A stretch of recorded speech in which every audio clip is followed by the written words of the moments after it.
Krásna farba. Teraz vám prezradím obrovské tajomstvo, že s čím lakujem celý život. Dívajte sa, ako sa robí s mojím lakom. To úplne riedke ako voda. Krásne hlboko to vsiakne do dreva. Je asi 10-krát lacnejší ako všetky laky dostupné na to. Tým, že je takýto riedky, krásne vsiakne do dreva. Do hĺbky tým zabraňuje množeniu sa húb a nelúbi sa to ani červotočom. Dobre, tak nebudem vás napínať, nechcem si toto tajomstvo zobrať do hrobu.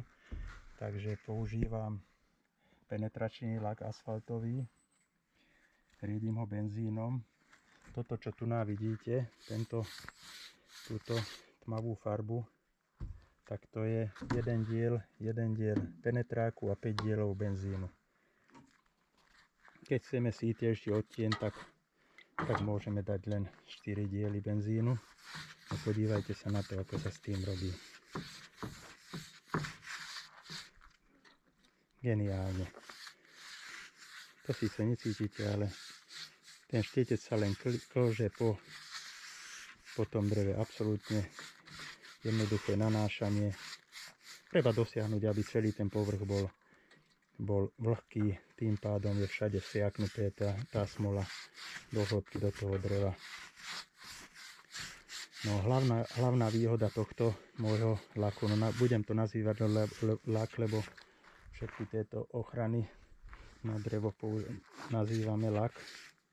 No, hlavná výhoda tohto môjho laku je, že je takýto krásny riedky a nevytvorí žiaden film. Nevytvorí žiaden film na dreve, ako to robia laky. A po čase, keď ho budete pretierať, netreba to šnirglovať, len to pretrete po 5-10 rokoch a máte znovu takýto povrch, jak aj teraz. Ale pár slov kvôli tým lakom, prečo na ne nadávam. Ja pokladám všetky laky za škodlivé. Nie za ochranu dreva, ale za škodlivé na drevo. Jednoducho naneseme lakovú vrstvu na drevo a vytvoríme nejaký film na povrchu, pod ktorú sa dostane voda a jednoducho zabráni. Pod ten lak sa voda dostane, lebo sú tam jemné trhliny v tom dreve, však drevo je živé a už sa nedostane ven spod tej fólie, spod toho filmu, to vlhko. A už tam bude hniť, už bude drevo degradovať a jednoducho všetky lazúrovacie laky sú pekné, len dobre sa to predáva. Kým je to v stolárskej dielni, tak je to natreté, každému sa to páči. Ale za 2-3 roky taký lak ešte nevymysleli, čo by vydržal 20 rokov a funguje. Ochrana laku funguje len dovtedy, kým funguje UV. A to väčšinou za rok, 2 je preč a potom je to už len na oštaru. Už to len ubližuje tomu drevu, nedovolí mu vysychať, nedovolí pracovať.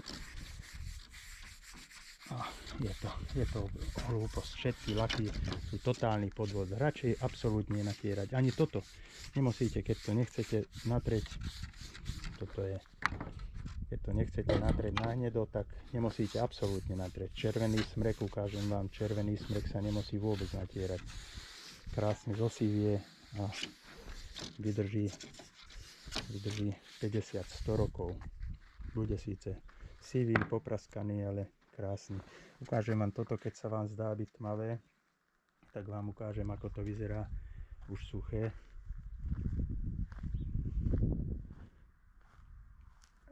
Tu na tom slniečku neviem, ako to bude vidieť. No, toto je už suché, toto je natierané pred hodinou. Keď vidíte ten sametový povrch, aký to robí, krásny, matný, ako by to nebolo ani natreté vlastne drevo. Tam, kde máme redšie drevo, tam je siaknuté viacej tej smoly, tam je to tmavšie. Ale to je nádherné niečo. Tieto mapy sa tvoria aj pri lazúrovacích lakoch. Tu vidíte, toto som natrel za nejakých 20 minút. Vidíte, tu na slniečku. Krásne. Je to aby som opísal ten odtieň, tak je to niečo ako orech od bory, od chemoluxu, alebo tabak. Videl som taký odtieň, že tabak, no krásne volačo. Pôjde to sem hore na toto podbitie, takže mne to úplne postačuje.